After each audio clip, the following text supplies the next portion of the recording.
مرحبا ويسعد اوقاتكم يا احلى متابعين. اليوم راح نساوي كيكة البرتقال والليمون اللذيذة. اول شي بدنا 5 بيضات بحرارة الغرفة، كاسة سكر، نص كاسة زيت، نص كاسة حليب، برش ليمونة، وكاسة ونص طحين. اول شي بدنا نبرش ليمونة كاملة نطالع من القشر، بعدين بدنا نعصر الليمونة اللي بشرناها ونعصر كمان برتقانة، بنحط العصير على جنب. بعدين بنضيف ال5 بيضات بالخفاقة الكهربائية أو الخفاقة اليدوية ونخفقهم مع كاسة السكر ومعلقتين الفانيلا، ونخليهم يخفقوا لحتى يصير المزيج كريمي. تقريبا تاخد معانا خفق تقريبا ربع ساعة أو أكتر شوي، يعني انتوا بتشوفوا لحتى يصير المزيج قوامه مرتفع جدا.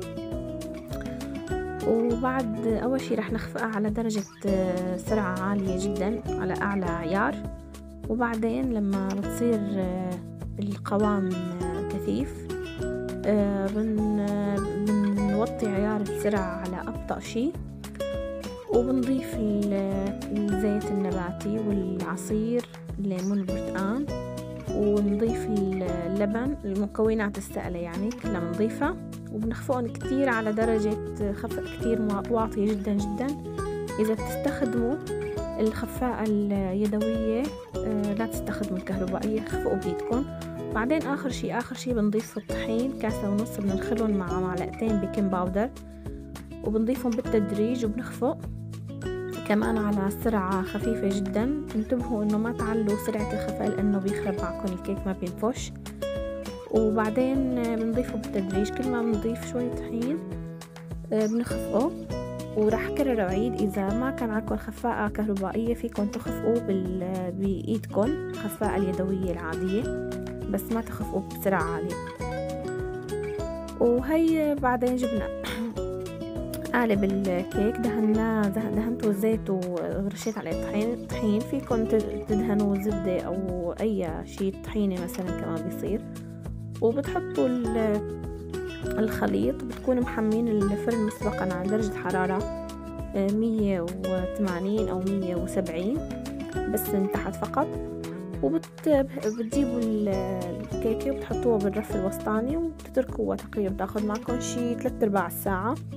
وهي بعد ما طالعناها اختبرناها انها مستوية وهيك طالع. طبعا انا استخدمت قالب سيليكون، هي اول مرة بستخدمه، لذلك طلعت فيها شوي لون هيك من تحت اسود، بس طبعا دهنت وشها قطر ورشيت عليها جوز هند. زي فيكم زينوها شو ما بدكم. طبعا الكيكة كتير طيبة ورهيبة ومن جوا مستوية كتير كتير.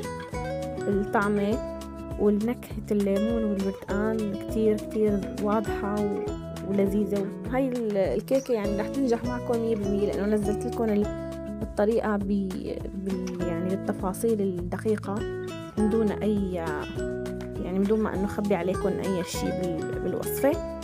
وبتمنى تجربوها وتعطوني رأيكم. عن جد كتير لذيذة، بتاكلوها مع شاي، بتاكلوها مع رفقاتكم بمناسبة، من جوا كتير طرية وهشة. وبتمنى أنكم تحطوا لي لايك. شكرا.